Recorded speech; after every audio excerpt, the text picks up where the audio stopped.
Hello students, daily की तरह अपनी न्यूमेरिकल सीरीज चल रही थी। चैप्टर अपना chemical kinetics, 12th class chemistry. और आज एग्जाम्पल है इंडेक्स 4.1। असल में क्या दे रखा है अपन को? रिएक्शन से प्रोडक्ट, कोई भी रिएक्शन हो रही है, रिएक्टेंट से क्या बढ़ रहा है? प्रोडक्ट।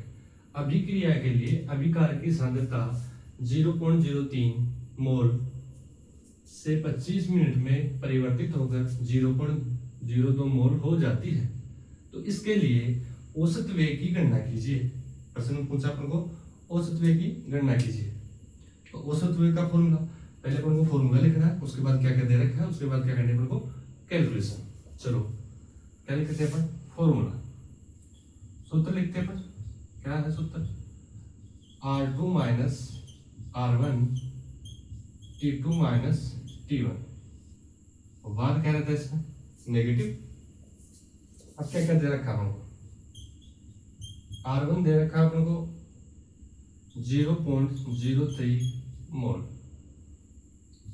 R2 दे रखा है 0.02 मोल, T1 दे रखा है अपन को 0 और T2 अपना 25 मिनट। क्या है भाई? 25 मिनट।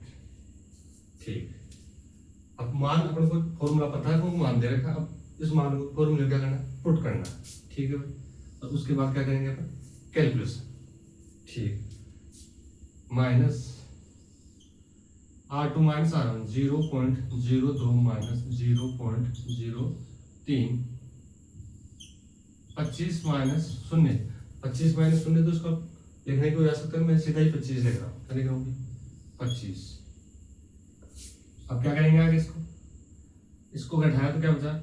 माइनस 0.01, नीचे क्या बचा? 25। बाहर क्या चल रहा है अपना? नेगेटिव। नेगेटिव से नेगेटिव कैंसिल। इसको क्या लिख सकता हूं मैं भाई? दशमलव 1 2 डिजिट। अगर आप दशमलव को लेफ्ट में लेके जाओ तो हमेशा पॉजिटिव लिखना है, और राइट में जाओ तो क्या करना है? नेगेटिव। राइट में चलेगा तो लेफ्ट में जाओगे तो पॉजिटिव आएगा, और राइट में चलोगे तो नेगेटिव। अब मैं 1 2 डिजिट दशमलव के समाप्ति आ रहा हूँ राइट में आएगा तो नेगेटिव। तो इसको मैं क्या लिख सकता हूँ? 1 गुणा जितना डिजिट आपने लिया है उसको 10 के पावर में ले जाओ। 10 माइनस वो 10 के पावर माइनस में क्या है? 2। नीचे क्या चल रहा है अपना? 25। अब 1 को क्या लिख सकता हूँ? 1 का मतलब क्या है अपने पास? 1 का मतलब क्या है? 1 के ऐसे बिंदु लगा। अब अगर इसको 100 बनाना चाहूँ तो 1 पॉइंट को कहाँ लाऊंगा मैं? यहाँ। 1 2 डिजिट क्या किसका है? मेरे क्या? राइट में। और राइट में चलते तो क्या आता है? नेगेटिव। तो उसको मैं क्या लिख सकता हूँ? 100 10 की पावर माइनस में 2, ऐसा लिख सकता हूँ उसको मैं। इसको ऐसा कैसा यह लिखना है? क्या लिख सकता हूँ उसको मैं?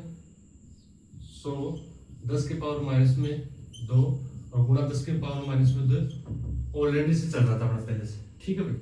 अब अपन को पता है जब आधार समान हो तो क्या कर देती है? घातें जुड़ जाती है। जब आधार समान हो तो घातें क्या जुड़ जाती है? 100 गुणा 10 की पावर माइनस में क्या हो जाएगी? 4। क्या हो गया? और नीचे क्या चल रहा अपना? 25। 25 कम 25 25 चौक 100। तो क्या आ गया अपने पास? 4 गुणा 10 की पावर माइनस में 4। किस में आ गया? मिनट में। किस में आ गया भाई? मिनट। अब औसत वेग अपन को किस में पूछा है? मिनट में दे रखा, अपन को मिनट में आ गया आंसर। अगर अपन को पर्सन में किस में पूछे? अगर अपन को पर्सन में या अपने मिनट में निकाले। अगर पर्सन को सेकंड में पूछे, किस में पूछे? सेकंड में, तो दोबारा से कैलकुलेशन करने की आवश्यकता नहीं। मिनट में अपने जो मान निकाल लिया और सेकंड में पूछे तो जो अपने पास जो मान आया उसका 60 से किस का 60 का क्या लगा देना उसमें? 12। तो किस में आ जाएगा? सेकंड में। अगर घंटे में निकालना है तो जो भी अपना मान प्राप्त होगा उसको किससे गुणा कर दोगे? 60 से गुणा कर दो। किससे कर दोगे भाई? 60 से गुणा कर दोगे तो अपना किस में मान आ जाएगा? घंटे में। तो कुल मिला के अपना क्या आ गया? मिनट में निकाल लिया। अगर सेकंड में पूछे तो 60 से डिवाइड कर देना, और घंटे में पूछे तो क्या आ जाएगा? 60 से क्या करना अपन को? गुणा करना है। Thank you.